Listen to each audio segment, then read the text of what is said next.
एक समय की बात है, रायपुर नामक देश के राजा का नाम विक्रमादित्य था। महाराज विक्रमादित्य प्राय अपने देश की आंतरिक दशा जानने के लिए वेश बदलकर पैदल घूमने जाया करते थे। एक दिन घूमते घूमते एक नगर में पहुँचे। वहाँ का रास्ता उन्हें मालूम न था। राजा रास्ता पूछने के लिए किसी व्यक्ति की तलाश में आगे बढ़े। आगे उन्हें एक हवलदार सरकारी वर्दी पहने हुए दिखा। राजा ने उसके पास जाकर पूछा, महाशय, अमुक स्थान जाने का रास्ता क्या है, कृपया बताइए। हवलदार ने अकड़ कर कहा, मूर्ख, तू देखता नहीं, मैं हाकिम हूं, मेरा काम रास्ता बताना नहीं है। चल हट, किसी दूसरे से पूछ। राजा ने नम्रता से पूछा, महोदय, यदि सरकारी आदमी भी किसी यात्री को रास्ता बता दे तो कोई हर्ज तो नहीं है।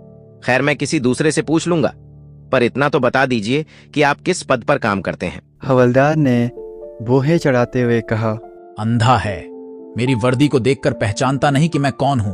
राजा ने कहा, शायद आप पुलिस के सिपाही हैं। उसने कहा, नहीं, उससे ऊंचा। तब क्या नायक हैं? नहीं, उससे भी ऊंचा। अच्छा, तो आप हवलदार हैं? हवलदार ने अकड़ कर कहा, अब तू जान गया कि मैं कौन हूं, पर यह तो बता, इतनी पूछताछ करने का तेरा क्या मतलब, और तू कौन है? राजा ने कहा, मैं भी सरकारी आदमी हूं। सिपाही की ऐंठ कुछ कम हुई। उसने पूछा, क्या तुम नायक हो? राजा ने कहा, नहीं, उससे ऊंचा। तब क्या आप हवलदार हैं? नहीं, उससे भी ऊंचा। तो क्या दरोगा है? उससे भी ऊंचा। हवलदार ने अकड़ कर कहा, तो क्या आप कप्तान हैं? राजा ने कहा, नहीं, उससे भी ऊंचा। सूबेदार जी हैं? नहीं, उससे भी ऊंचा। अब तो हवलदार घबराने लगा। उसने पूछा, तब आप मंत्री जी हैं? राजा ने कहा, भाई, बस एक सीढ़ी और बाकी रह गई है। सिपाही ने गौर से देखा तो शादी पोशाक में महाराजा विक्रमादित्य सामने खड़े हैं। हवलदार के होश उड़ गए। वह गिड़गिड़ाता हुआ राजा के पांव पर गिर पड़ा और बड़ी दीनता से अपने अपराध की माफी मांगने लगा। राजा ने कहा, माफी मांगने की कोई बात नहीं है। मैं जानता हूं कि जो जितने नीचे हैं वह उतने ही अकड़ते हैं। जब तुम बड़े बनोगे तो मेरी तरह तुम भी नम्रता का बर्ताव सीखोगे।